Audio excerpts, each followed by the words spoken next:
Hello, I'm Jasmine Angelique. Welcome to my podcast called The Whispers of the Multiverse. My fields of expertise are medicine and technology. I speak 7 languages, that's why you hear this accent. Specifically, I have a Swiss diploma in Chinese medicine and hold a master's degree in IT and media communication. I will be exploring topics like society, philosophy, spirituality, architecture, and music that I'm passionate about. I'm a spiritual advisor, a numerologist, but most importantly, I'm a student of the Tao. I also use strategically functional medicine to do the so-called biohacking. And the first episode is going to be about enlightenment and how we can know each other better with Mark Pratt, who is my first guest. We will also talk about his book called Are We Human? So welcome, Mark, and please introduce yourself. Well, thank you, Angelique, so much for having me, and I'm honored that you chose me to be your pilot podcast, your first podcast. My name is Mark Pratt. I live in the United States, Texas to be exact. So if you wonder what the accent is, that's what it is. And I'm an author, clairvoyant, sensitive empath, and I have the gift of healing. And hopefully, we can get into those as we go through the podcast and help people understand a little bit more about that. But I'm honored to be here. Thank you so much. Thank you for being here. So I would like to start from the first thing I got interested about is how your awakening happened, at what age, and tell me something about it. Well, let me just go back to 6 years old. I had my first open vision or open trance when I was born and raised Catholic, and during the church service, I saw the priest doing the service, but I saw myself as an adult, and God put it in my heart, to be a man of God. In other words, I thought I would become a priest at 6 years old, and so that was an open trance. But um, I would always question things about the religion. I mean, like I said, 6 years old. That's a very very young tender age, and I saw the pictures of the saints on the wall and so on and so forth. And I just had a lot of questions that I didn't understand. Um, but then I also had a dream and a vision of men with canine heads, 9 and 12 feet tall, coming at me in a fog. And I never knew what that was, but throughout my lifetime, I kept having this vision and dream come at me, and then finally last year is when I got the revelation of what that was. I thought that they were coming towards me, but in Mhm. actuality, I was looking back because um, those men that were 9 and 12 feet tall looked like Anubis in Egyptian mythology, and so what I realized is they were following me, incarnating into this lifetime. And so, super long story short, from 6 years old until now, I've walked beyond the veil between heaven and earth, and I've had countless dreams, tens of thousands of dreams, visions, trances, experiences, and encounters with multidimensional beings. Um, but later in my life, in 2016, I never saw my spiritual awakening coming, and that's what led to me writing my book. That's very interesting. When I read your book, I also thought about my awakening, how it naturally happens. And I remember I had like a dream when I was 5 or 6 years old, and I dreamt about the past life that I had. But yeah, I thought it was a dream, and I woke up really all sweaty, and I told to my parents, "Oh, he didn't want to drink the soup." Because I was apparently trying to heal someone, and this person didn't want to heal, so I was desperate, and they said, "Oh, it was just a dream, it was just a nightmare. Don't worry about it. It was not real." And I closed my thought about it because yeah, I was raised in this family which are two doctors. They don't believe in God, and my whole family, is very like factual science, very just reasoning. You do your own reality, and that's Right. how it is. So for me, it was like this. Right. Um, well, going back to just where everybody knows, or where your audience knows, is I'm not religious. I'm spiritual. We're not human beings. We're spirit beings. We're not this body. So um, We'll explain this better after. And then, did you have some other kind of again an awakening at a later stage? You told me, I think. well, I'll get to that. That happened in 2016 when I was 48 years old. Um, Yeah, you can tell me about that a bit. um, well, like I said, I had tens of thousands of dreams, and if most people don't know what a trance is, it's in religious texts like the Bible. And the way it Hmm. describes it, it's like it says it's a white sheet that came down out of heaven with four corners.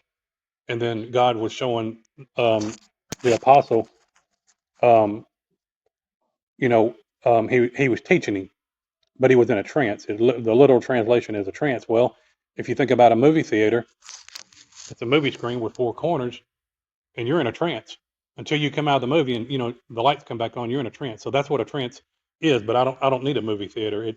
A trance is something that happens with your third eye. And so um, I had experiences with angels, what people would call angels and demons, or aliens. Um, but when I was about to turn 49 years old, and most people never question, where did I come from, why am I here, and where am I going when I leave. They just think Hmm. of being born, take the work, eat, sleep pill, never question reality, and then they die. When they don't realize that they will never die, the eternal mortal of them will never die. And so there's arrivals, and then there's departures. But to make a long story short, is like, why are we here? And so I had a dream, and I went to heaven, and I met Jesus and the elders, and he showed me around a lot of different corridors of heaven. Well, I woke up at 3:30 in the morning, and I had a phone. Instead, most people write notes. Well, I have a voice recorder, so for some reason, I made a voice recording, and um, the first voice recording was 12 minutes long. And then as I'm laying there thinking about the dream, because I was blown away, because that's more real than this. This life is the illusion. That's the real. That's the reality. Outside of this, the spirit is Hmm. is is the reality. And so then I Hmm. went into an open trance, and as I'm watching what the spirit is showing me, I just make a voice recording. I'm sitting there looking at it, and I'm recording it as I see it. So the first night in September of 2016, I had two voice recordings.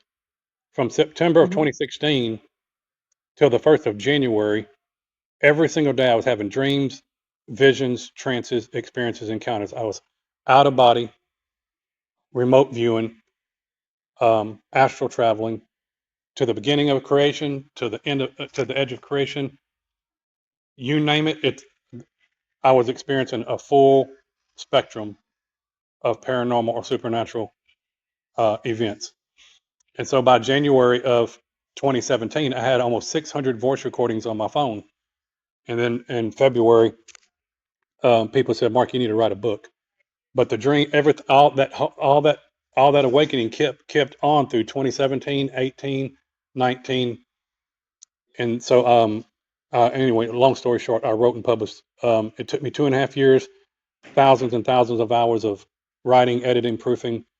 But in August of 2019, I published two books. But I've delisted the second book. But the only book that people need to get is the one that I have now. But the second book, I literally predicted the world events of 2020, and every single thing I said happened. Even locking down the planet, I said when they get ready to lock the planet down, they'll do it. Hmm. So for many people who are awakened, maybe they early like you discovered that they have some special gift, that they have these dreams and stuff like that. On the contrary, for me, it was like I was almost the whole my life I was asleep, because after this episode of this dream, I like refused to acknowledge it, and then I thought, I always thought of like, why am I doing this? Why am I doing that? I thought I know very well who I am, but actually there was a traumatic experience that happened when I was like 40, and basically. I basically had my awakening just 3 years ago. It was very abrupt and very immersive, let's say like this, because it happened like I thought people who are born like visionaries, or people who have visions, or they're psychic. I thought they are born with that, and then they always know that they are psychic. But in my case, I just learned that I'm psychic, like suddenly, and it was really a shock to me and to my family and to everyone around me, because I really am not like, I was always like a spiritual person, in the sense I thought we are all God, and that we can, do our destiny and everything like this. I thought God exist until I was 6, and then my family told me no, the God that doesn't exist. So I stopped believing at that time, and I started believing only 3-4 years ago because of a traumatic experience. And that I'm always like trying to understand why is something happening, and I was asking to myself, why did this happen to me? I'm a good person. I did everything the best that I could in my life, and I couldn't like explain it. And then I started just thinking it. I'm curious. I want to know why, and I was playing one day with the pyramid in my hand, and I was really particularly happy, and I was just in a blissful moment, let's say. And I was touching the pyramid and asking myself, why did this happen to me? I want to know why this traumatic event happened to me. And then suddenly I heard like my higher self talking to me, and it told me, you will know soon. One person will come to you. And sure enough, this happened 2 weeks later, that um, I someone stopped me on the road, and it was exactly how this voice told me, which was like me from a higher perspective. I was like speaking with myself, and I didn't couldn't understand why why this was happening. And I was asking some friends of mine who are a bit more spiritual, but not too much. Mhm.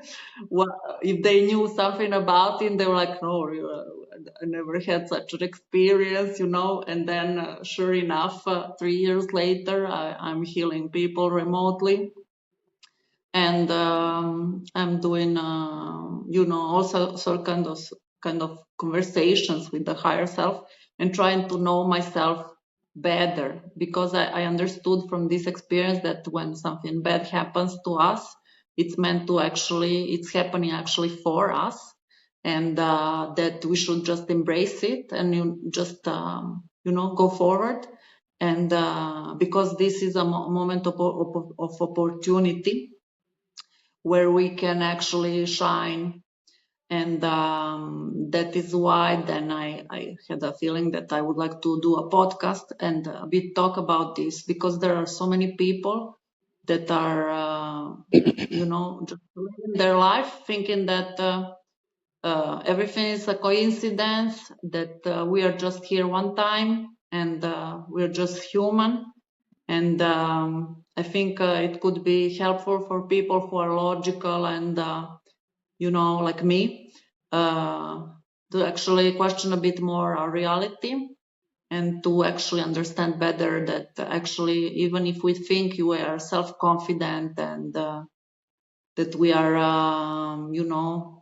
that we did all our dreams, everything came true, and everything is perfect, that actually in the deep inside of ourselves, we are actually just trying to understand something that is really not real, because the real understanding comes when we are connected with our heart and when we actually try to love ourselves the most that we can. And I have somehow stopped loving myself, and I didn't even realize it, because I'm quite, I achieved different things in my life.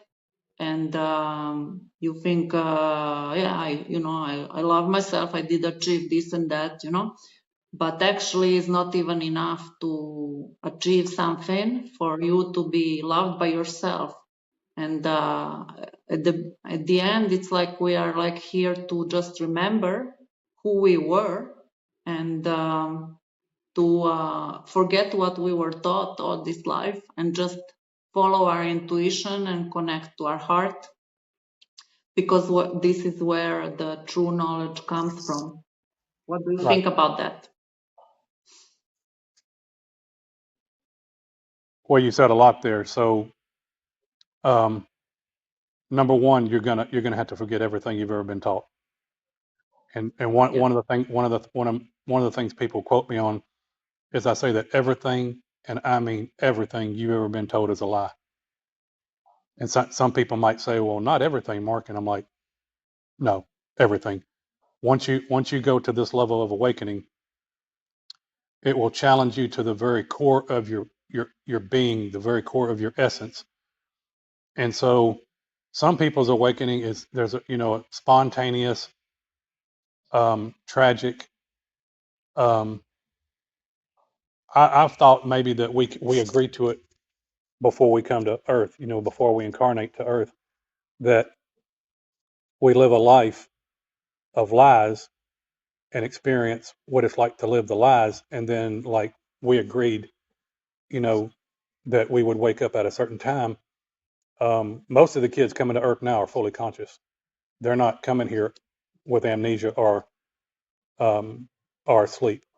And so, the whole Earth is undergoing a mass awakening and raising in consciousness, and it looks different for every people. Excuse me, everybody. But that's Mhm. why I was compelled to write the book. I never thought I would write a book, but thank God my mom was an editor for a living, and you know, from the moment she read the first draft, she said, "Mark," she says, "I love you." She says, "You're my son," and she says, "I thought I knew you." She said, "I couldn't wait to turn the page next." She says, "I couldn't believe what I was reading," and anybody that's ever read it said they can't put it down. So I knew that was one of the things I was meant to do when I came to Earth. Another thing I want to ask you is about the dreams. To you, it was spontaneous. For me, actually, I started dreaming like regularly only when I really asked it. I said, well, my patients are having dreams when I do the therapy on them. They're starting to having really vivid dreams. And I was like, I wish I could also make such dreams. And suddenly I started again making dreams that I could remember, and that I could analyze after and say, okay, this was from a past life. Okay, this is interesting, and some feelings that I had that I didn't elaborate came back again. But why is it, what do you think, that people stop even dreaming? Because very few adults now remember what they dreamt of. Well, most people, most everybody dreams during the night. They astral travel during the night, but they don't know it. They're just because they're not tuned into, because ancient cultures, was oral tradition before things were even written down. Oral tradition. They taught them about. Jesus said, if your eye be single, he's talking about the pineal gland, or what people call your third eye. So you've got two eyes to look, but one eye to see. And so this eye right here sees in the spirit, that sees in the ethereal realms. Um, and so, but there are dreams. Like last night, I had a dream, and it was kind of vague, and I just remembered a little bit about it. But when it's a dream that you can wake up and you can recount it, and like the dreams I was having, I was making 10, 15 minute audios of them because they were so graphic, so real, and so detailed. And so Mm-hmm. whether it was a past life in Egypt, I've been on spaceships, I've been to Mars, I've been on other planets, I've been in inner Earth, I've been to hell, I've been to heaven. You know, you're not. That's what I'm saying. You're not a human being. You're not. People are not human. That's a label to box you into something. We're not human beings. We're not hewn out of anything. We're spirit beings. And the moment you realize you're not this, you know, they call me Mark. They call you Angelique. You know, Jasmine. But is that who we are? Is that the essence of what and who we are? No. We're spirit. We're soul. We're energy, vibration, and frequency. That's the eternal, immortal part of you. That's the conscious part of you. So coming to Earth, you realize that you tap into that, and you tap into, like you said, your highest self, or the highest version of yourself. And when you start living your life from that aspect, then you're living. Um, but right now, most people just are just existing. They're not even living. Yeah, in my experience, I didn't believe like in anything. I was really skeptical. I didn't believe in God. I didn't believe in devil. I didn't believe in anything. Like even I liked the idea of reincarnation, but I had no experience of it, so I did or memory. So I was like, it would be nice. I hope that it happens because I would like to live forever. But you never know. And then I got christened. Um later on because only of traditional reasons, not really because I really believed in God. I just wanted to state that I'm Christian and as a culture. And later I thought, well, why did I mention this devil? But I didn't have experience of the devil, and I was like, I really don't think this devil exists. And then when I was doing some healing uh, with the first clients, they said, "Oh, there are these archons," and then we were speaking with them, and I was like, "Wow, this really exists." Or sometimes there were some entities like aliens attached to the aura of the person, and I removed them. And I was like, "Wow, even aliens exist." So I was like, "Yeah, just totally a new experience of life, like from experience, like really from getting really in contact with these entities." We know that. I hope a lot of people in Europe see this. I hope they share this conversation you and I are having. What I always tell people is you can't take away someone's experience. And Yeah. the night that I was talking to God, I said, the night I had the dream and I went to heaven, um, I was serious. I said, I didn't want to die. I wasn't going to commit suicide or anything like that. It's just that I did not want to go another day without knowing why I was here. You know what the purpose of life was. And so the moment you're serious and you want to know, the moment you experience whatever you're going to experience, your life is going to change. You'll never be able to deny it. And that's what I always tell people. You cannot take away someone's experience. So, um, in the time we're living in with artificial intelligence and this, what I Hmm. call supernatural technology, which is, I believe it's fallen angel technology is what I believe it is. Hmm. Um, you know, and the way the world has already changed just in the last couple of years, and what they're planning on doing. People are scared. Um, they're in survival mode. They're living paycheck to paycheck. They don't know what's going to happen with the world. You've got war, so on and so forth. I think all these thinking things are happening globally because there's going to be a mass by the end of this year. I think there's going to be a mass shift in consciousness. People are going to Yeah. start experiencing the paranormal and the supernatural, or whatever you want to call it. Yeah, this is why I wanted to do this podcast, because I would like to show the people how for example, you can just get away from this fear. You know, one simple way to gain power in yourself is like just breathing and focusing on your heart and thinking that like really we are all protected and nothing can do anything to us. And actually we're here just to experience love, and the first love that we should experience is ours, because I believe in the concept of unity and that we are all one. And I think that if we are all one, there is no evil. And if evil is outside of us and we're seeing something that is upsetting us or that is scaring us, is because we have a hidden side to us that we don't want to see. And if we just embrace and let it out, who we are, and just try to love ourselves the most that we can daily and making us happy, this is how we can get empowered and not be like slaves, not be Right. dependent on someone else to make us happy.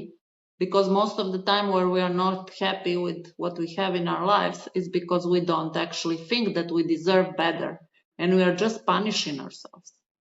Right. You know, and that's if there's one thing, if there's a couple of things I'd like people to know that I wrote about in the book is that Hmm. you're a slave. All of humanity is a slave until you wake up to this truth. You are a slave. You are in a physical, energetic prison. But another thing you're going to get from my book is love. Um, there was a time in my life that I thought I loved myself, but through my spiritual awakening, I realized I did not love myself. And that, these are, they've got a, you know, people talk about shadow work. There's all types of spiritual modalities type stuff out there. But if you want to face the truth about life and what you are and who you are, um, that's the title to my book. Who told you that you were human? Because you're not human. And the subtitle is Beyond the Veil. In other words, you're going to go from looking out here to go to looking in within here.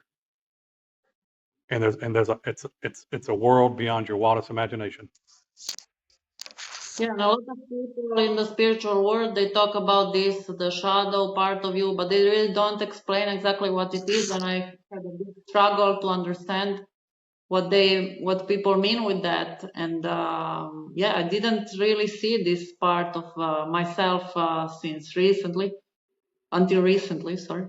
And yeah, it's really important to actually go and remember who we were, because there is nothing more beautiful to remember that you were actually here for a reason. It's not like you are here by chance, and that we all have a mission in this life. And every time we come back to the earth, we have a mission, and we should not numb ourselves watching TV and stuff like that, while we can actually take this moment and appreciate our lives, because we are more important than celebrities and people we are, that are publicized to be in front of us. The most beautiful creature that you can experience is actually yourself. Absolutely, absolutely. And by the time someone gets through reading the book, that you're not the fear will be gone. The love of the Creator will come into your life and change you. I mean, I've had the most amazing comments from people that have read it, and I'm just honored. I'm just honored that I'm for the time that you're taking and also explaining your experiences as well. But there was a time in my life where from 6 years old there were a lot of things that happened in my life, and um, when I was 12 to 13 years old, um, my uncle was murdered, and Exactly you know, about to start talking about your uncle, because we have this also in common. And yeah, tell me first about your uncle, and then I will tell you about mine. okay, um, my parents divorced when I was 2, and I longed for a father in my life, and My uncle was filling that role. My grandparents owned a hunting and fishing store, and people went duck hunt. They sold stuff to the duck hunters and the people that went fishing and stuff like that. But a super long story short, I'd heard about it at school, but somebody said somebody had killed my grandfather. But when I got home, I found out it wasn't my grandfather. Um, this man that went duck hunting with him, shot and killed him. And over the next couple of weeks, um, I was walking around in a fog in another world, and I started questioning life. Why am I here? You know, but you got to realize I still had a religious mind because I went to Catholic church, and um, I just remember laying on my bed and I said, God, if you will lead me to the truth, I'll serve you. I thought I'd become a priest or something. And then, long story short, I began speaking in some kind of foreign language. I didn't know what it was, um, but I didn't say nothing to my mom and dad because part of my family spoke a language called Coney French, and so I didn't say Hmm. nothing. But a few years later, when I was in high school, I met a girl that was real religious, and I went to a Bible study at their house. And before the end of it, before I went home, she said, "Mark, I want to pray for you." She said, "God has a special plan for your life." And she started praying, and then she started speaking this language. And I'm thinking, what is this? To make a long story short, on my way home, I connected the two languages. I said, "Oh my God, that's that language that I was speaking when I was 13." And then, long story short, um, as life moved forward, um, I wound up in a Pentecostal church, and I received the Spirit of God, and I started. They call it speaking in tongues. In modern day language, they call it light language. But basically, Hmm. I've been speaking it since I was 13. Um, but it's light language. I You can call it speaking in tongues, light language. I prefer to call it your energetic language because or your alien language because it just naturally comes out of you. It's an energy that flows. The scripture says it flows out of you like water, like a river. But water is energy. Water is current. So it's energy, vibration, and frequency. And so um, I'm also able to heal people through light language because sound heals people.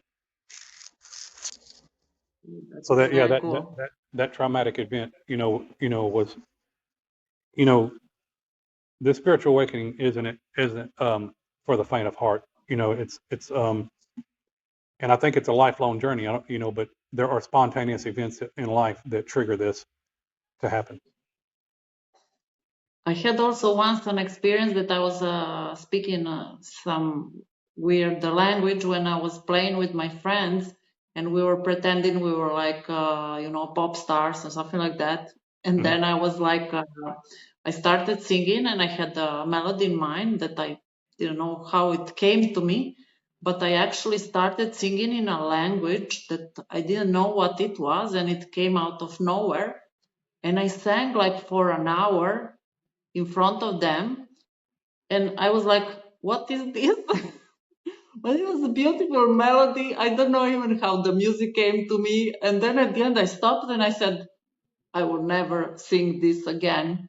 And I never again experienced it.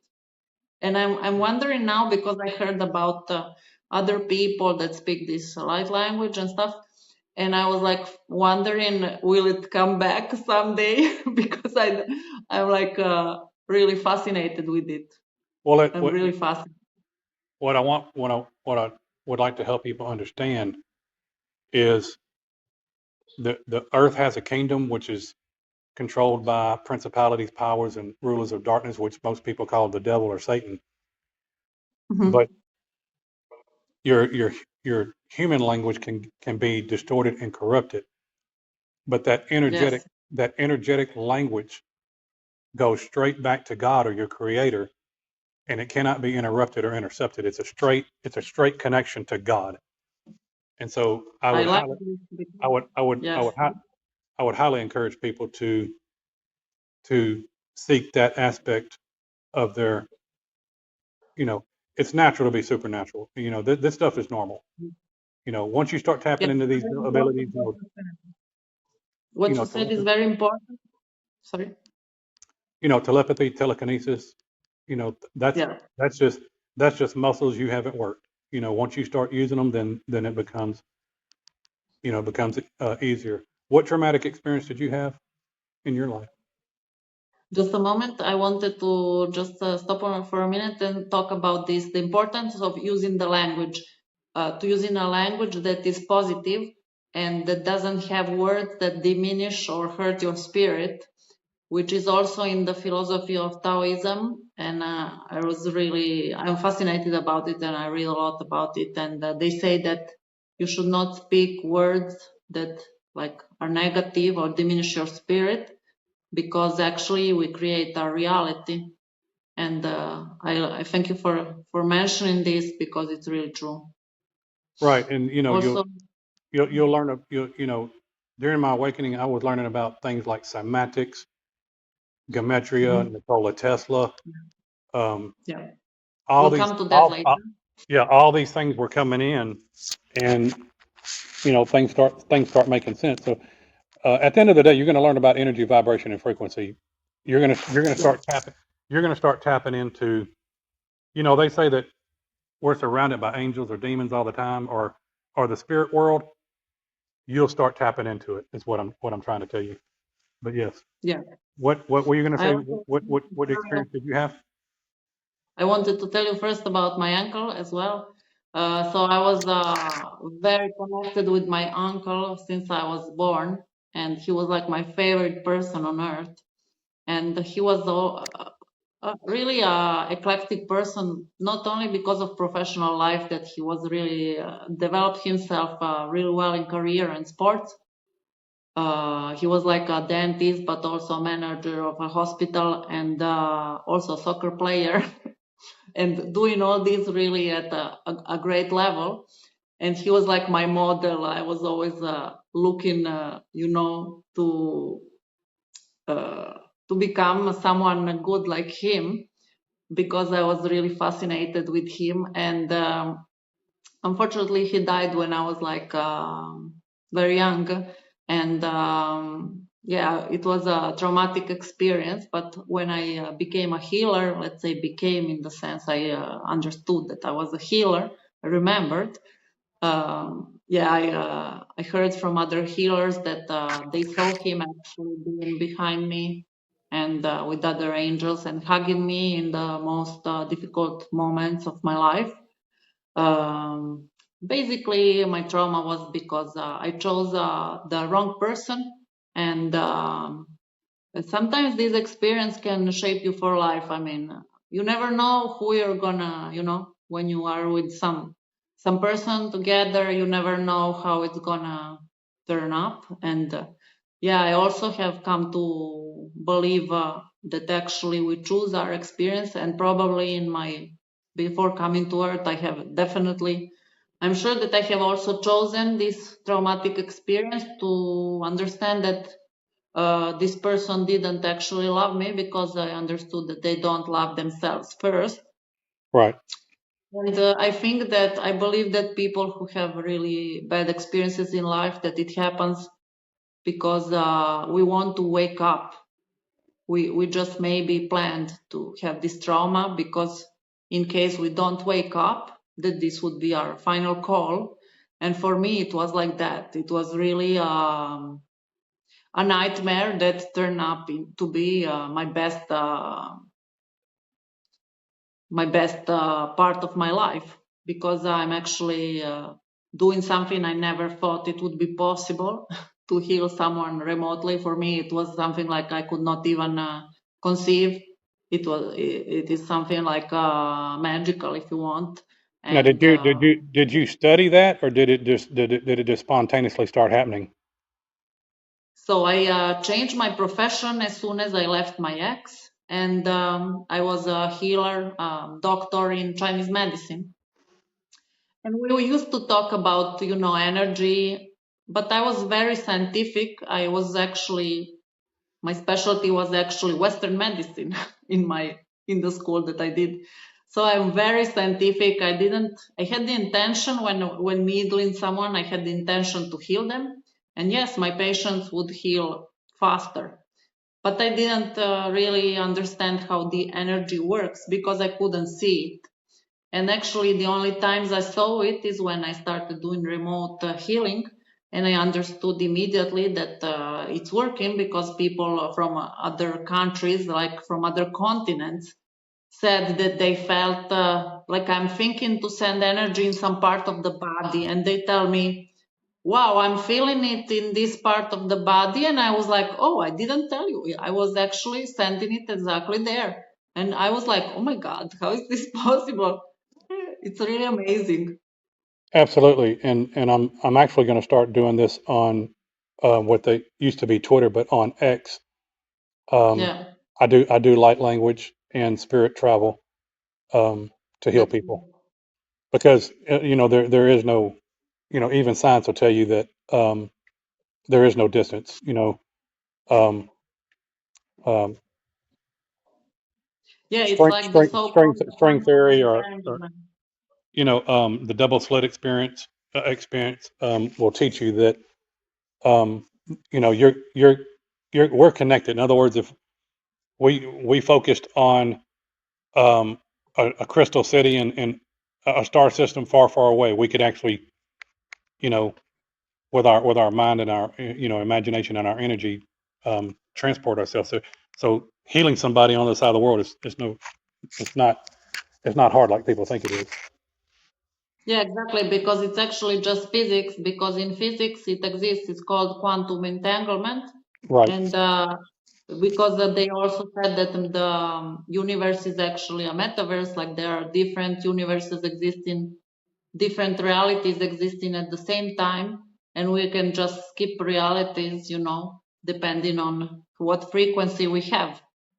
right. And so, And yeah, I would like to tell people um, in 2019 when I right about the time I published the books. In both books, I said the world's fixing to change beyond your wildest imagination, and then mhm, I said science fiction is going to become science fact. And so, yeah, you know, like Donald Trump wants to build these 15-minute cities, like the old movie, the old cartoon show, The Jetsons. Well, that was back out in the 1950s, 1960s. They had flying cars, so on and so forth. So what I'm saying is, the world is going technological, but then the world is also going to go biological. In other words, we are the technology that they're afraid of. We're the most what sophisticated I can biological say about technology that creator ever created. About the 15-minute cities, I actually think they were actually a project from a city close in Switzerland called St. Gallen, where they have developed this concept of 15-minute cities, which for me is like a no-go because I'm really not a 15-minute person. I Right, like walk for hours and hours, like I go every day more than an hour, 6 kilometers further from where I am. So for me, like it's not like a desired reality. So right. Well. See, that's the thing. They're wanting the world to go transhuman to merge with technology, and I'm just trying to tell people you're the most you're the most sophisticated biological technology God ever created or creator ever created. yeah, Every absolutely. Yeah. so in other words, everything technology can do, we can do, and even infinitely greater than that. So that's really getting deep, but that's just the truth of the matter. Mhm. Okay, so I would like to talk about a little bit like about prosperity now. How do you think as a healer, how you are connected with prosperity? Because what I heard is that most healers are always broke.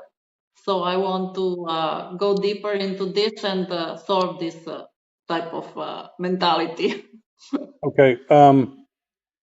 Well, I know things are an energy exchange, and money isn't called currency for nothing because it's an energy exchange. Um, Yes. we as people with gifts of healing, um, we find it difficult to charge people. Like, um, I mean, if you think about whatever they have, let's say they have cancer, um, Mm-hmm. and we were able to help them heal of cancer or mental illness or what have you. Well, what would they have paid a doctor? You know, thousands and thousands and thousands of dollars. Um, Exactly. and so, but there are people that cannot afford. Um, they just can't afford it. So for me, um, and I do mass. Here's the thing: I can do mass healings.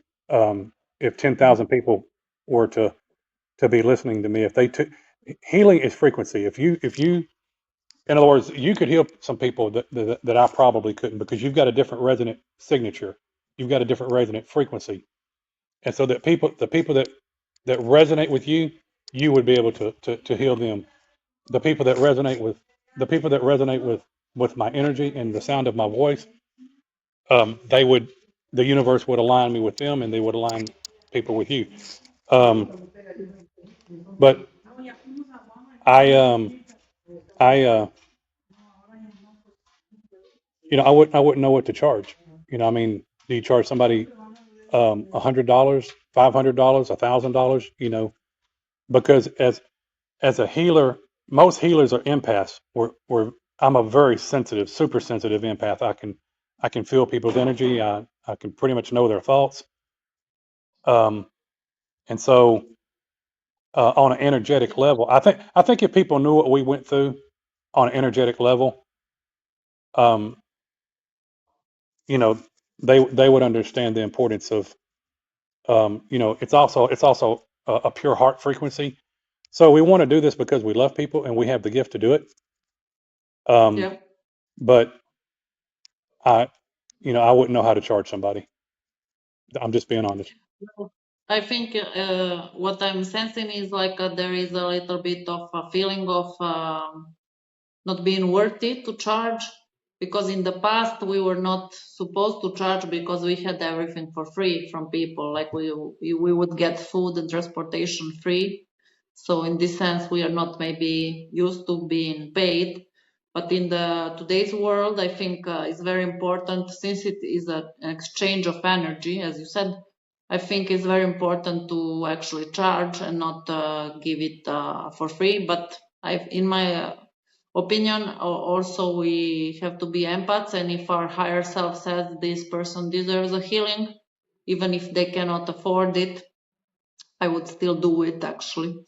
And yeah, sometimes do prosperity healings to people that don't have money, because I think it's important to help each other. And I think since this world is like a mirror to ourselves, I think it's very important that there is cooperation and help. And yeah, but definitely feel free to charge, because it's an energy exchange. And the moment you are doing something and not getting anything back, is like you are abusing of yourself. And don't allow it, because everyone has the value to you provide the service, and this service should be paid for. Right. Well, on another level, um, for me, I'm just saying, if anybody knows what X Spaces is, I mean, thousands and thousands of people could come in, and hundreds, if not thousands, of people could come into the space, um, and simultaneously, there's no number. Um, People could be healed all the way around the world. And so Mhm. for me on that level, um, I would think that if somebody's grateful for the healing, then their heart would be touched by the universe to say, hey, I'd like to bless him and help him out. and then they could send me an offering, or send me some love that way. Um, Yeah, on a, but I do agree with you on a personal one-to-one basis when you're just dealing with one person, yeah, and because being a healer and an empath, we understand energy, and so yeah. and we've got to protect that energy. And you're right, on a one-to-one basis, not everybody deserves access to you, and that's, at least that's what I've been told, and it's very, very hard to be told that. But it's the truth. It's the truth, because there are people that'll come into your life that'll try to drain you, and you've got to protect Exactly. yourself Yeah. from that. Right.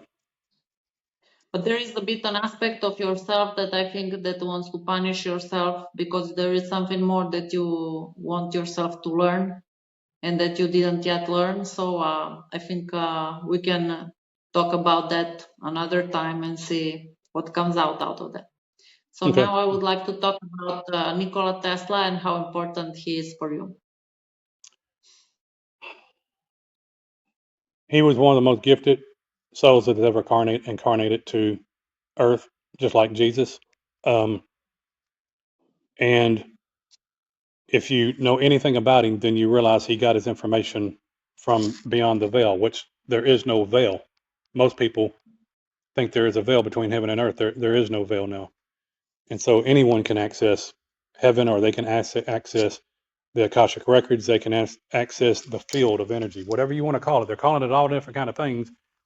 But Yeah, one of his most famous quotes, if people would just pay attention to this one quote, then they would understand the keys to the universe. He said, the day that science begins to study non-physical phenomena, they'll understand it more in one decade than all previous centuries combined. In other words, he'll say you'll understand more in 10 years if you'll study non-physical phenomena. So in other words, he was saying the invisible, the paranormal, the supernatural. How did he access that?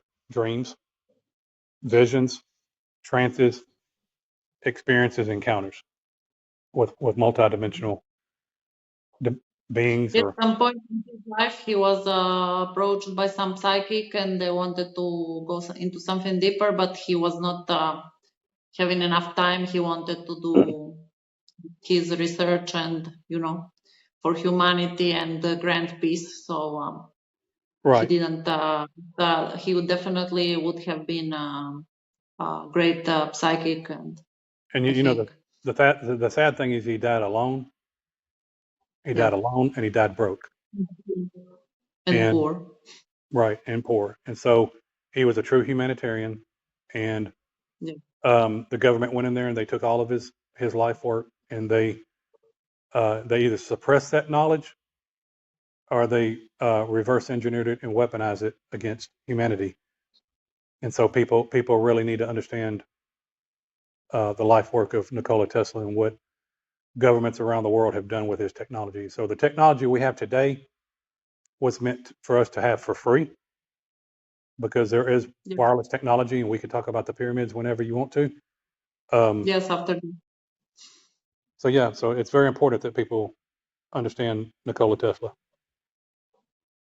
Yeah, for me, he's also a big inspiration. I have read a couple of books and yeah, studied about him in school. And I'm really happy that people always, people who do physics and also scientists, they love him. And but still, I'm fascinated how people don't really go inside what he said. That like everything is to be understood in terms of frequency and energy, and even if people quote him and but they still don't access. I mean, for me it's for sure a matter of that some people are allowed to know the truth and some others not, because in the flower of life the 12th city is hidden and it's actually in the region of the heart. It's called knowledge, and it's hidden, so there is some people have access to it and some not.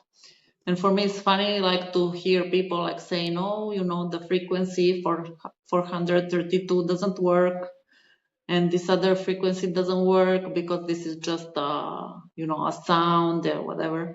But if you read what actually he wrote, I mean, it's obviously, if you try it also. But some people listen to it on YouTube, where the quality of the MP3 recording is not a good quality to access to this frequency. They should have a WAV type of format, more rich type of format. And I invite everyone to buy themselves, or to get themselves from a friend, maybe a kind of a file that is richer, like in WAV format or IF, and just experience it for like some days in a row for half an hour, and they will definitely notice a more calm state of mind, and some very special things can happen. For example, when I go barefoot on the earth, or I'm close to trees, I get a lot of insights in my past lives uh, after that, and it happens like naturally without any effort from my side. And yeah, if you told me that like a year ago, I would be laughing at you now because I thought people who hug trees, I mean, does that even exist or something? And as a prank, I said, okay, I will really do it. And I hugged the tree for 5 minutes, like they said in a video. And I was like, I hugged it for 5 minutes. I went home. And suddenly, when I was home in the evening, I recalled myself who I was. And it was strange because it was someone, I was watching a video of someone speaking about a person, and they said, oh, this person probably incarnated in a boy when because they were seeing him in this age, and when they gave the detail about how they saw this person reincarnating, I was like, oh my god, this was me. And it's not, and I was like aggressive. I was like, no, it's not this guy, it's actually me. And then I was asking, to other healers if they see that this was me, or I was, or I was just having some mistake or something. And they said, yes, it was you. And I was like, oh my God, this is amazing. Like, it was the best day of my life, because when you discover you were some person, This you're is, like, wow. yeah, it's the hardest thing, but it's the most exciting thing you'll ever do in your life. Is finding all this out. Yeah. Yeah, and then there are people also who have maybe some problems in prosperity. Like, for example, I have some clients that had a problem in prosperity, and some of them had maybe a dictatorship in their past. And this is also sometimes a cause why they would not, in this life, have access to wealth, let's say, because they have to learn some lessons and to forgive themselves for what happened in the past, and only then they can access to prosperity. And it's That's kind of cool because you think there is like a justice, the divine justice exists. I would say that's one of the.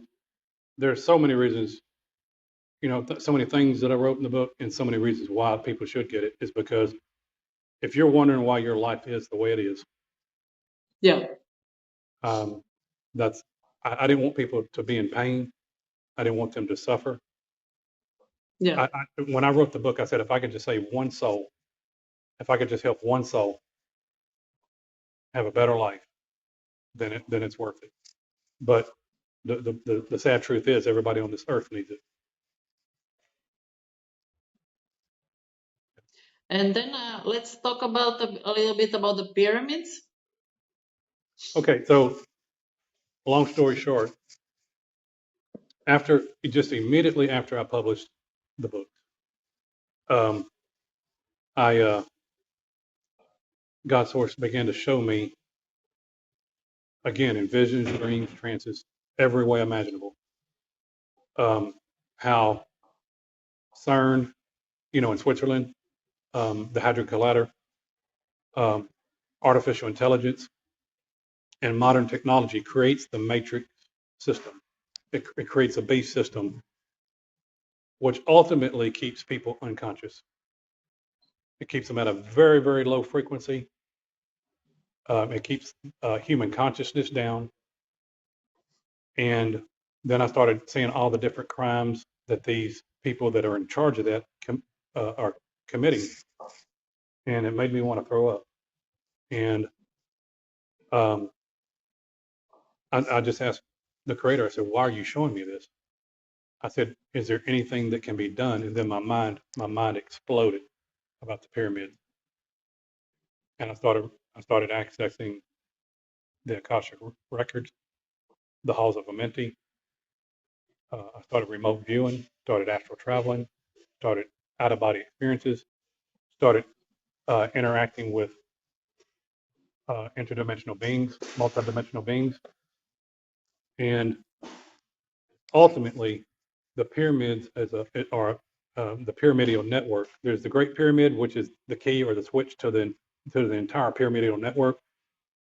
There's hundreds of thousands of pyramids around the world that have been covered up from the Great Flood. So the pyramids have they're multi-dimensional and multi-purpose. Um, if the pyramids were to come back online today, it would re-terraform the planet. It would make the Earth less dense. It would make our bodies less dense. We would become 100% conscious. They say we only lose 5% of our mind. We will become Yeah.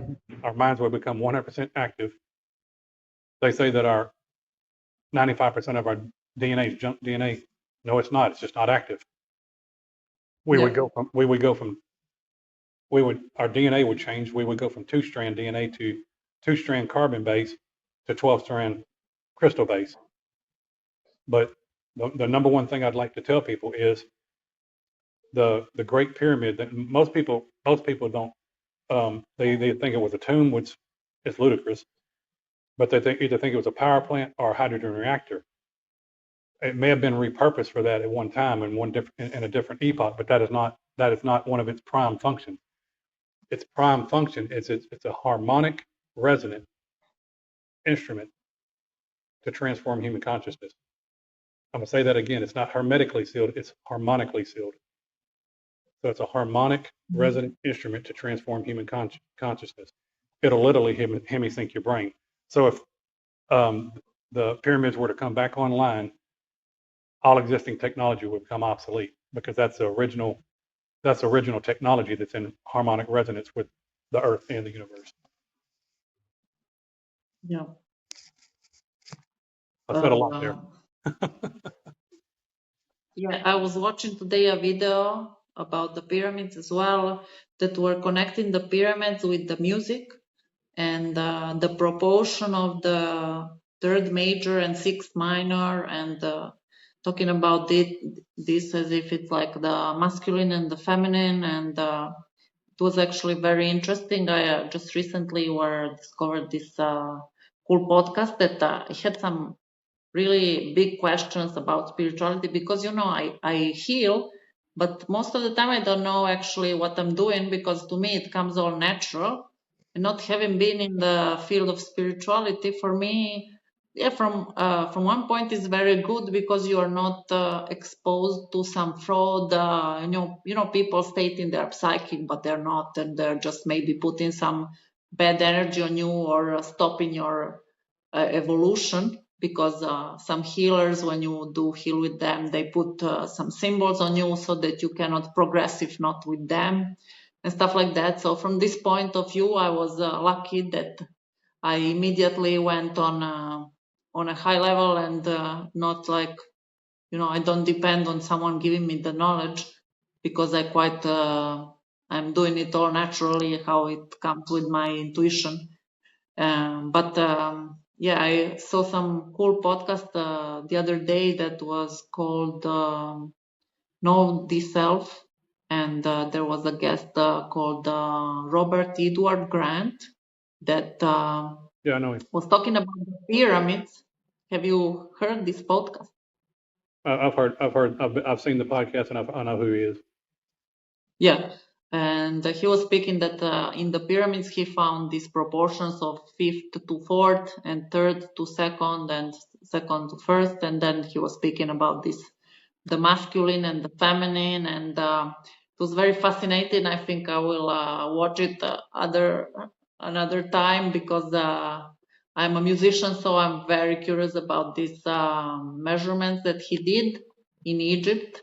And yeah, another thing that I was very surprised to find on YouTube was the same podcast, but with the Dr. Robert Gilbert. I think I was looking for such a guy for a long time, because I had sometimes I do my job because it involves also sacred geometry, and I'm like you do it, you use it, but you actually don't know where it came from, because I didn't read so many books on spirituality. I did more on medicine and economy and stuff like that. So for me, it's like a new field, and I was like really, really so surprised to find such a great information from this guy, Robert Gilbert. I hope I can interview him. Robert Gilbert's brilliant. Yeah, yeah, because Yeah, and Robert Grant, they're both brilliant men. yeah, because I'm really actually what I do is actually using this sacred geometry that he's talking about, as if it's something normal, and I'm like, yes, this is exactly what I do, but Right. it's something like really nice to hear other people that they know what it is. And Right. also about the pyramid, there is a wonderful video talking about mathematics and the pyramids from this guy called Randall Carlson. Right. It's called The Ancient Knowledge of Space, Time, and Cosmic Cycles. And there were all sorts of measurements done to the Earth and the pyramids and stuff like that. And it's so fascinating to see how the numbers are actually the numbers are hiding the truth behind them. Absolutely. And And the way I awakened, it was actually one day that I actually summed up the numbers of the date when I did my biggest mistake, and the total of this number was 7. And I was reading another book about healing and the Bible and the numbers, and I was like, this number 7. I said, let me look up what this is. Maybe it's something significant to me. And then 7, it came out. It's a lesson. And in this moment, I actually started believing in God, because I thought, oh my God, this is really everything is like the way I wanted to know if God exists. It was really through mathematics. And I really got the answer like that. And it means that it was a lesson. It was not like a coincidence that this happened to me. And I was like, oh, so relieved to know that life doesn't stop here, but actually it was actually something done to propulse me to be more, to value myself more, and to know that I can achieve much more than what I thought. right. And um, I never tell people how to believe in God. Um, it's not some white, um, gray-headed, bearded guy, Zeus-looking character sitting on a throne. Um, Yeah. it's something infinitely greater than that. Um, but the answers are within you. You mentioned that earlier, and um, Scripture says that the Holy Ghost or Holy Spirit will lead you and guide you into all truth. He will not lie to you. In other words, you if you have the Spirit of God within you, then then you don't need to look outside of yourself for the answer. It's within you. And I'd like to tell people, life is fixing to become supernatural. I mean, this world, we are here. I think you know I think this is probably one of the greatest times in the history of humanity. We're fixing to see the most amazing things. And you're either going to go one way or the other. You're either going to become you're either going to become the highest version of yourself spiritually, or you're going to become, you're going to merge with technology. And to me, it's giving away your sovereignty. And, Yes. you are a sovereign being. Um, and everything, and that's why they're trying to push technology on people, because they don't realize what they are, who they are. And so that, like I said, that's another reason why I wrote the book, to help wake them up to what they are, their true potential. Also 5G, from the studies that they have done since many years, it's clearly not good for the human cells. And putting all these antennas around us is really, in my opinion, molesting. It's just molesting. It's violating your free will and violating your sovereignty. It's catastrophic. It's catastrophic on the body. 5G Yes, so 5G put technology. around. Yeah, it was actually created as a weapon to shoot at the enemy, to shoot that frequency at the enemy, um, to affect their biology, to make them just want to lay down their weapons and not fight. So that's why you don't see people rising up and taking their governments back and things like that, because it's 5G technology. But it's catastrophic on the body, because it goes through buildings, so it goes through your body. So they are literally changing it. They're 1,500 years ahead in technology from what they've told us. 300 to 1,500 years, depending on who you listen to. But if they're 300 years ahead of us, well, then you've got to think of 50G technology or 100G technology.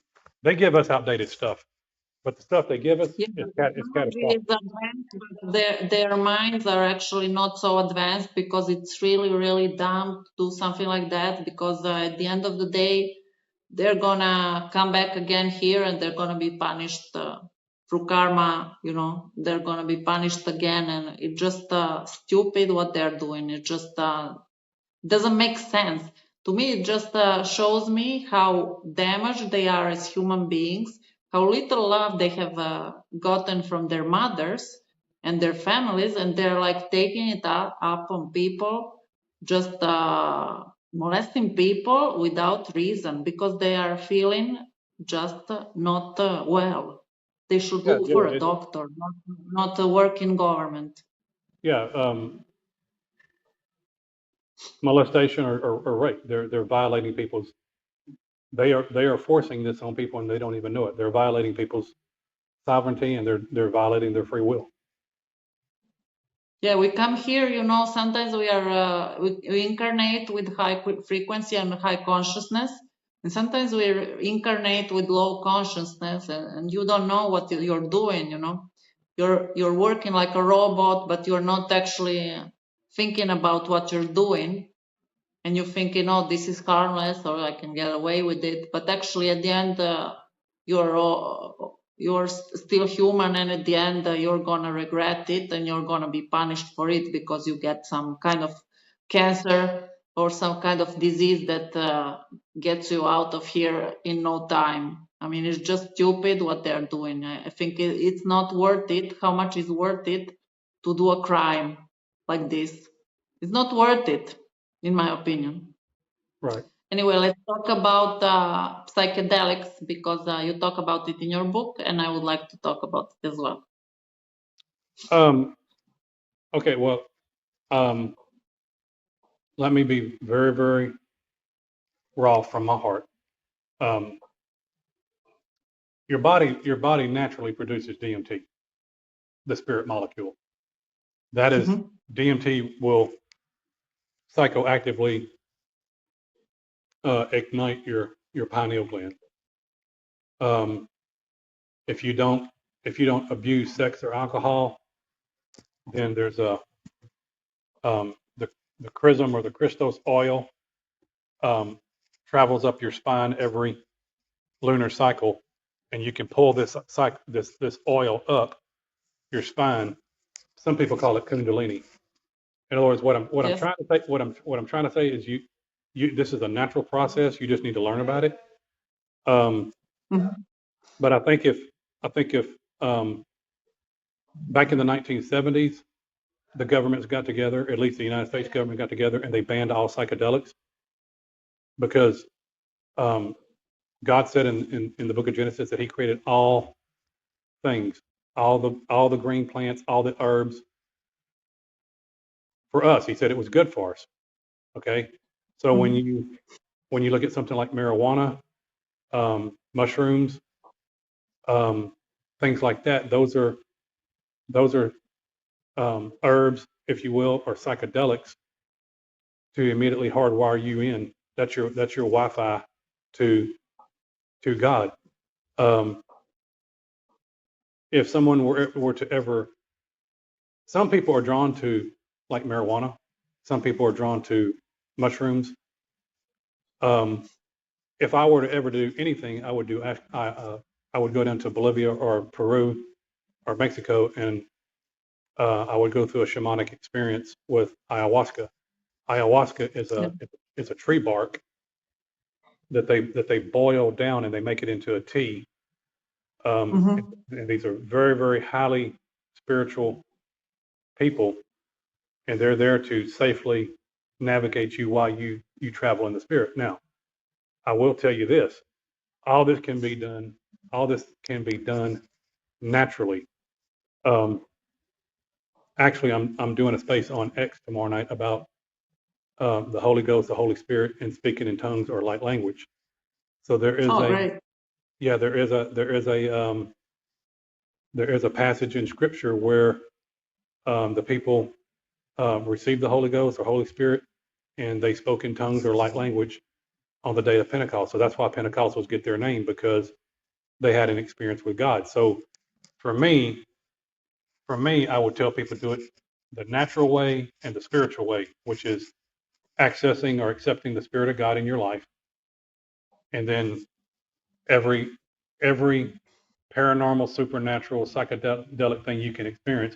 Because this is one thing I want people to know. Everything you read in my book, I've never been drunk, never been high, I've never done psychedelics. This is all natural within you. So Yeah. if you want the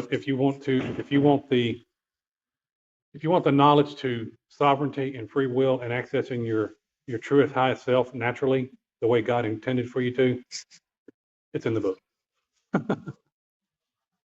Yes. In my opinion, psychedelics, I don't have anything about it if it's done, with a personal will, not imposed on you. And I think from one side, in my opinion, it is okay. I'm grown by doctors, that never didn't smoke or drink or other than using drugs, not even, they were smoking for a short period of time, but that's it. So Right. they grew us very, very carefully that we don't use drugs, and I like that. But I don't judge, people who use drugs. But in my opinion, it lowers the, from what I've heard also from other teachers, that it lowers the vibrations, and when you have lower vibration using drugs, then you are accessible to entities that are dangerous, and they attach to your body. And as this Dr. Robert Gilbert said, that he also spoke about this in the Sacred Geometry and the Subtle Body episode of a podcast.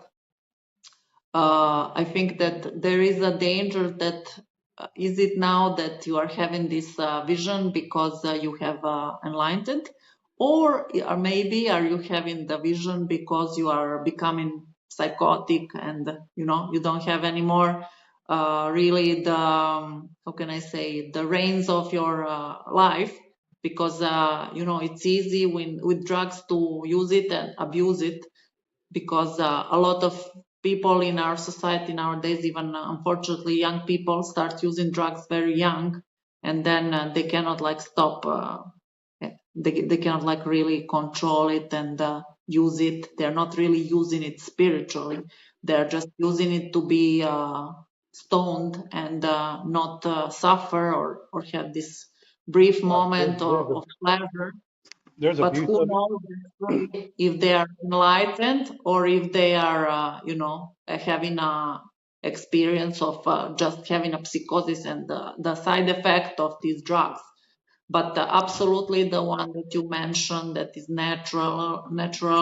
Um, I don't have experience of it, but I know that if you're ready, of course you can use these helps. But honestly, to tell you the truth, I didn't use any help, and I got lot of insights about many past lives that I had without really zero drugs. And this is a cool thing about it, that it's actually free. You don't have to do anything. Right. You just can experience it whenever you want. Well, there's something else that's good for you. Uh, Now, I would highly suggest that you read up on it. Um, Mhm. you can take zeolite, um, I I take that as well. and then there's monatomic gold. Um, I've heard. and so that, but um, I would suggest if anybody's going to do anything, to me the safest thing to do would be ayahuasca. But you can Yeah, you can do your research. You can find shamans down there. I mean, a lot of people think that's witchcraft, but it's um, occult just means hidden. It yes, doesn't mean, um, and it all depends on your intentions too. If you're setting your intention to connect to God, well, then that's what's going to happen. Um, yeah. but my But also, strongest you have advice, to be a stable person, to do such things, because you have to first stabilize yourself and then do it with this intention. Because if you are a mess, like a human being, and then you use drugs to access some powers, it's not gonna bring you power. It's gonna mess up with you, because it's not. This is not to do for joking. Is you have to still be enlightened and wise, to do to access to the spirituality. It's not like something that you can buy with the drug and then here you go, you are enlightened. You still have to be the chosen to have this access to the hidden world. And yeah, you definitely can access it, but you have to do it in a certain way, and it's well, with a good conscience with it. I'd like to say two things. The Yeah. the world the world really does not know what the Earth was like pre-flood. Okay, Hmm. um, there were portals, there were stargates all over the Earth. There were pyramid colonies all over the Earth. Atlantis wasn't just one city; it was a colony. It colonized Earth at that time. But one of the main things that they're just now starting to realize, Robert Everett Grant, people like that, is the King's Chamber is basically an ascension chamber that opens up stargates and portals, and it does a lot of multi-dimensional things. And so, what I'd like to do is I'm working. I have the Pyramidion project, where I would like to recreate the Great Pyramid on a smaller scale and create a community to show people exactly what the pyramid, um, the multi-dimensional functions of what it's capable of doing.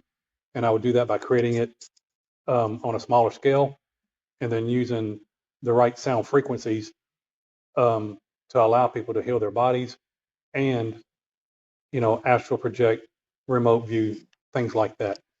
Um, but I've never needed I've never needed the psychedelics, and I would highly encourage people to do it the way God intended, and that's Yeah. by asking the Creator to fill them with His Spirit. And most people do not know that the Bible is a supernatural book. It's a book of mysticism, um, and there are supernatural and paranormal events in there, like a portal opening. Jesus walked through walls, bilocation or teletransportation, whatever you want to call it. Um, and what the Bible calls angels and demons in modern terminology would be considered extraterrestrials or interdimensional, multidimensional beings. So Mhm. that's another thing I help people understand in my book. I point out it's not a religious book, but I do help people understand the Bible in modern day language to where it makes sense. Yes, I really appreciate your book because it's not also so religious. Because actually, I think spirituality and actually God doesn't have, in my opinion, anything to do with religion. It's purely an energy of love and in the universe. And yeah, it's for me, it's nothing to be to blame yourself for or Right. to punish yourself. You don't. Mean sex is not a bad thing, and this is what I sense from the messages that I get. I mean, I don't feel like guilty for stuff that maybe religious people would say this is bad or something like that. Right. And like I said, the number one thing that we've talked about that we both highly agree upon is love. And so Yes, if people are beaten down by religion or Christianity, the church they go to, they're just beaten down. They can't find the love of God. Um, if you're struggling so in not any all way, if you're struggling in any way, if you're in pain in any way, um, if you read the Bible correctly, it's a beautiful book. If you read it the wrong way, then you would think that you could never be saved. You would think that God's a genocidal maniac and he wants to kill everybody. But that's not the truth. He's a loving God. He's a loving Father. He's a loving Creator. And so, but it will introduce you to your Creator through experience. You won't have to ask nobody. You won't have to ask nobody about God or Creator. You will experience it for yourself. And so exactly. you can't take away someone's experience. So that's the importance of it. Yeah, in my opinion, also the Bible is not easy to digest and to read because I tried different times to read it and I was really bored by reading it. And I thought, well, this is not for me. And also, when I started believing in God, I tried again to read it, and there was these episodes of, fathers and daughters being involved sexually, and it was a bit disgusting for me, so I didn't keep on reading it. And I thought, but people actually don't even, if you don't like the Bible, you don't even have to read it. It doesn't mean that God is not within you. Actually, you can access to God. Any of us can access to God just from your heart. If you, as I said, just breathe deeply and focus on your heart, you will find peace, you will find answers, and you will be able to live happily and accept yourself and know the truths of this earth without even needing to read, which is quite amazing. Well, I think I think that's one of the main reasons why I went through what I went through to help other people. Number one, the Bible is it's a science book. It's a quantum physics book. It's a science book. It's a mathematic book. It's a geometry book. It's a spiritual book. It's everything but a religious book. If you read it religiously, now this is my opinion based on what I know and through my experience. If you read it religiously, that's why you have more than almost 50,000 different denominations of Christianity, because people are reading it their way and then they go preach it their way, and then you know so on and so forth. Um, but when you start reading the book, you can read it literally and get all different, because one person can say I've read it literally and he sees it one way, well this other guy over here says well he's reading it literally and he's seeing it a different way. And so in Texas where I live in the Bible Belt, you can have um, two Baptist churches right across the same street, a Baptist church on this side, a Baptist church on this side. They don't even fellowship with one another, and they're both preaching some type of different type of Baptist style doctrine, if you will. Um, but when you start reading the Bible out as an allegory and a metaphor of a deeper hidden meaning. In other words, don't look at it on the surface. Start asking yourself, read it literally, see what it says, and then say, okay, well, what's the deeper hidden meaning of this? For instance, I'll just give you an example. When the Bible's talking about the 5 wise and 5 foolish virgins and them having enough oil or trimming the oil, if you read that literally, you're thinking they've got to have enough oil. It's got to measure up. Okay. Well, what if it's talking about the Christos or the chrism oil that's at the base of your spine, and then it travels up Jacob's ladder, which is your spine, and it coils, and the snake and the snake is not what people think it is, and it coils up your spine like a snake, spiritual energy. That's why you've got that emblem on side of an ambulance, and then it's igniting, or it's biting the pineal gland, which it's so crucify means to refine 1,000-fold. And so if we look at Golgotha, or the place of the skull, so now we're talking about this. If we're talking about the kingdom, it's right here. The throne of God is within here. It's your pineal gland. The Ark of the Covenant is your interior ark between your. So in other words, when you start looking at the Bible like that, it's an anatomy book, and it's a biology book of your physical body and your spiritual body. So in other words, your physical temple and your spiritual temple. The Bible says we are the temple of God. So in other words, when you start reading the Bible allegorically, it becomes very, very beautiful. Yes. Thank you for this explanation. It was beautiful. I would still like to go into the topic also that you mentioned in your book about suicide. What do you think about it? You were talking about that. Okay, now this is what I've been shown, and what I believe based on my experience and what I've been shown. Okay, there are preachers that will give you a scriptural, they'll take a scripture out of here and take it from here, and they'll give you a reason why it's wrong, or it's not right, or somebody's going to die and go to hell.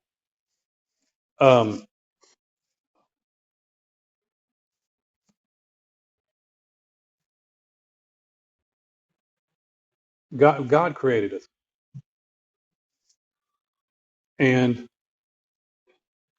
let me put it to you this way: the only way to put this in perspective,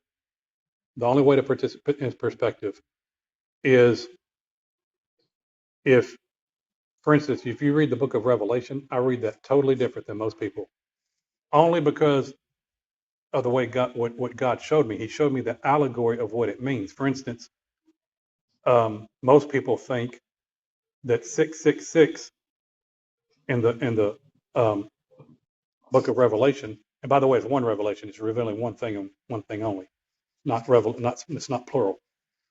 So if you look at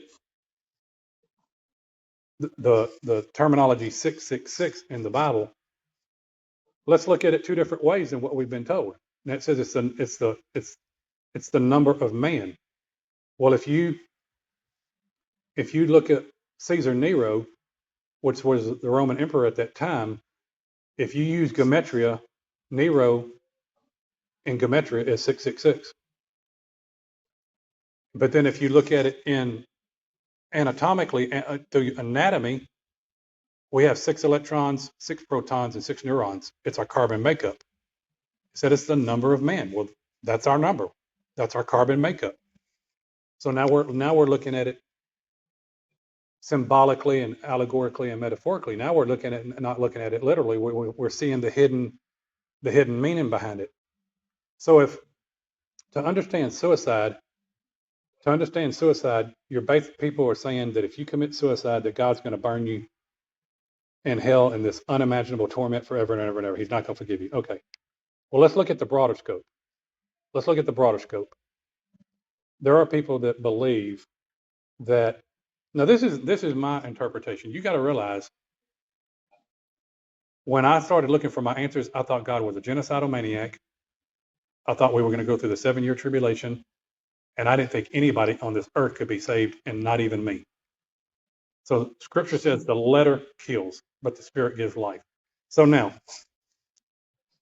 if you just read the Bible literally and you just interpret it like, wow, if I displease God, if I don't do what He says, He's going to turn His back on me. He's going to cast me in this pit, and He's going to torment me with this unimaginable. The human mind can't even comprehend that language, and He's going to torment me beyond your wildest imagination. If that's the way you interpret it, well then, let me just give you another way to look at it, because that's the way I was looking at it. When God showed me what it meant, I was like, oh my God, we've been looking at this the wrong way. So if you're a parent, and you have a child, is there any? This is the only question I can ask. Is there anything that your child can do? Anything your child can do that would make you put them in a pit, turn your back on them, and forget them, and never remember them no more, knowing that you're going to put them as the most unimaginable pain and fire and torment forever and ever and ever and ever. Okay. If you could never conceive of doing that as a mother or a father to your child, how much greater is God's love for us?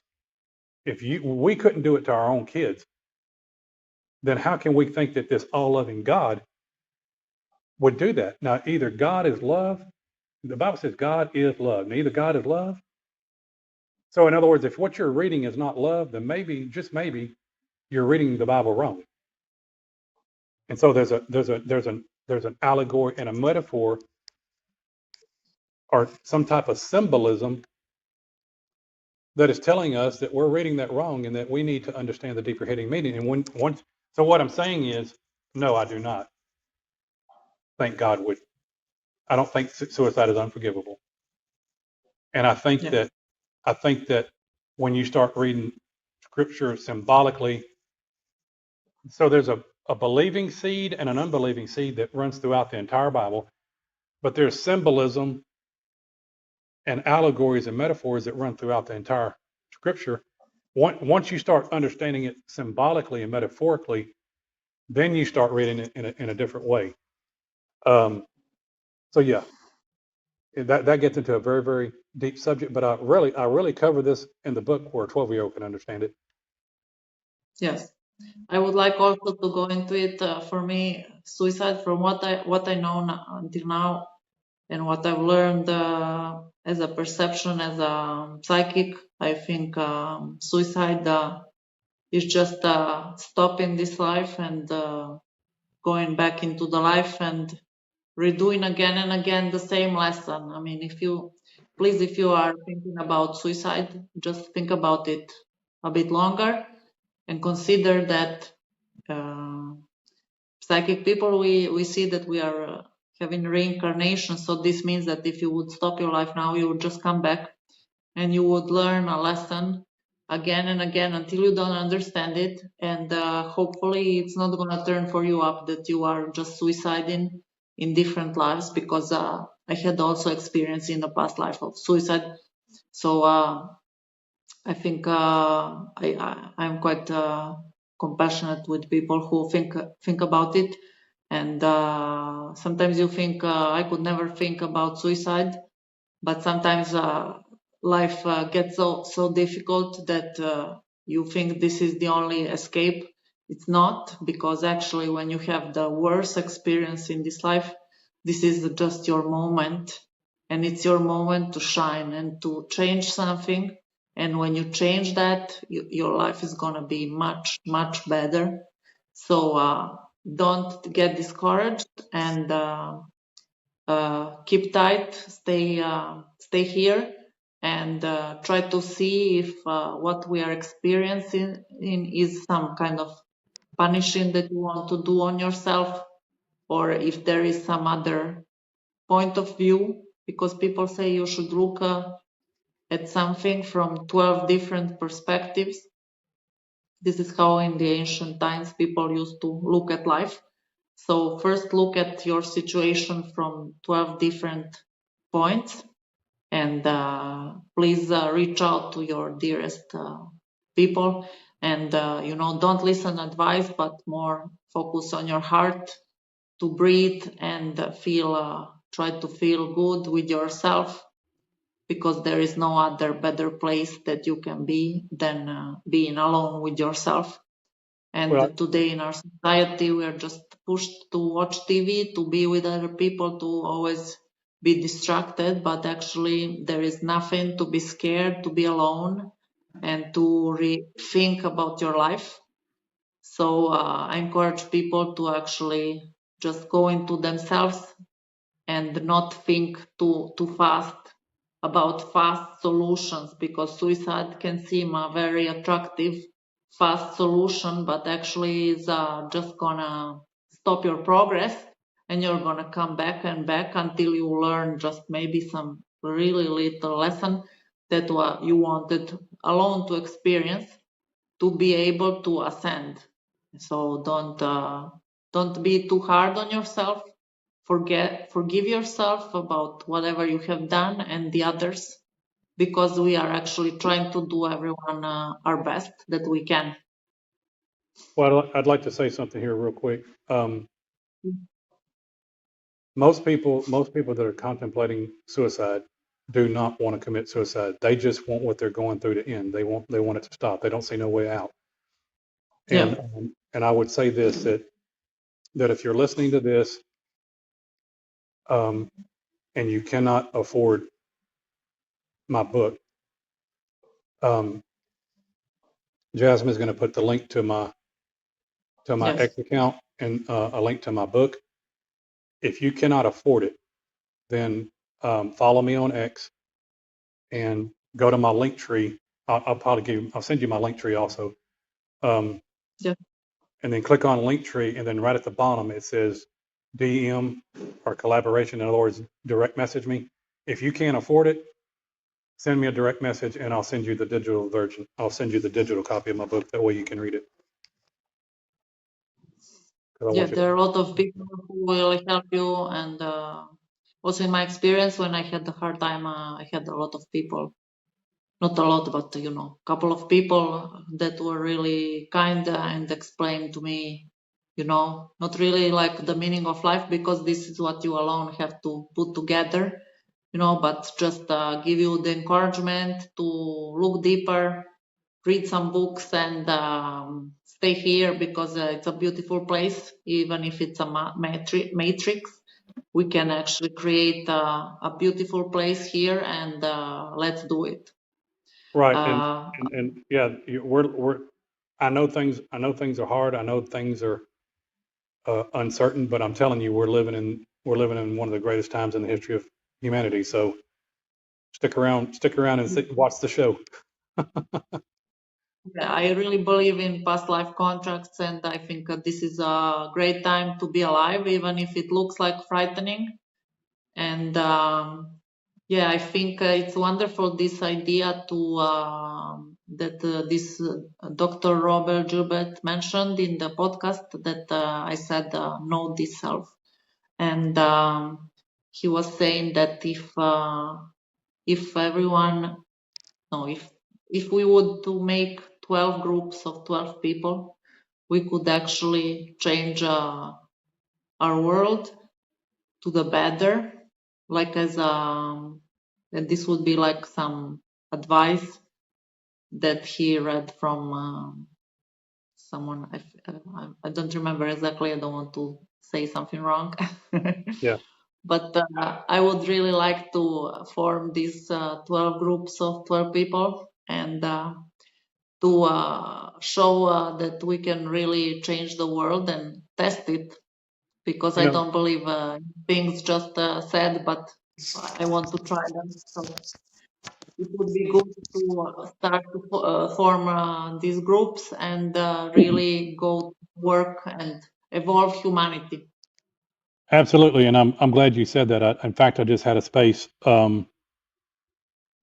about a week ago, and we're looking at getting conscious collaboration communities together.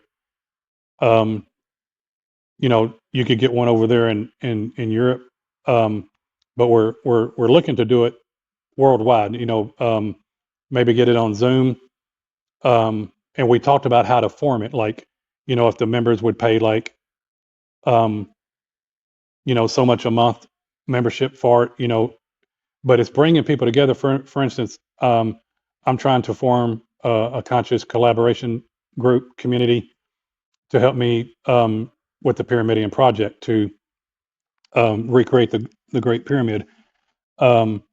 There's another man that wants to um, create a conscious type 1 civilization, which the Pyramidion project would do that. So he and I are going to try to do that together. But um, yeah, they could message, your listeners could message either one of us, and I'd like to talk to you, you know, once we get off the podcast, maybe one day, and see if we can't work together and form this group of 12. But um, whatever vision God, you know, creator has given you for you to incarnate and change the world, my strong advice is to just find your plus one. Find one person that you resonate with, then go to your three, then go to your four and your five, and then you form Exactly. you Yeah. form your group. I definitely want to do it. So yeah, thank you very much. Do you want to add something to help people know themselves better? Like, how would you do it if you didn't have the dreams, or what do you think can someone who is younger, like 20 years old, and doesn't have hope, what would you suggest to them as an advice? Um, well, again, it's not about promoting or selling my book, because if you can't afford it, just send me an email and I'll send it to you. But I've been asking questions my whole life. Most people never. Most people come to Earth. They never even question, where did I come from, why am I here, and where am I going. And so I've asked enough questions in my lifetime, and I wrote all the answers to that in the book. So um, you know, I'll send you my link tree, and that's where people can find me on social media. Yes. I'm pretty much just on X, or what used to be called Twitter. You can follow me and collaborate with me, because I do spaces where I hold spaces and I talk to people. I do plan on having Jasmine come on one night where I'm going to completely interview her. But the answers are within you, and you may not know how to ask the right questions. But by the time you get through reading the book, you'll have a very good blueprint um, and a lot of your answers. But you'll realize the truth is within you. That's nice. Yes, thank you very much for this chat. Yeah, thank you so And much. Thank you so much. I really want to appreciate you. Most people don't realize it, but it's probably going on 11 o'clock, close to midnight for you. So we want yes, to we want to give you all the love for that. We do appreciate you, and I'm honored and humbled that you allowed me to be your first guest. And I do look forward to coming back and maybe doing a question and answer, or talk about some other things. yes, cool. I just saw the 333 in the 11:33. That is now the time where I am. That's So wonderful. a kind of synchronicities. If you are also seeing a lot of these numbers like 111, 222, or 888, stuff like that, it means the universe wants to speak with you. So keep on listening and trying to remember who you were, because you were something beautiful for sure. Absolutely. Absolutely. So thank you very much, and talk to you maybe in another episode. That's wonderful. Well, we love y'all, and we thank you and very much appreciate it. Thank you. Good night Good night. and good evening. You too. Bye. Bye bye.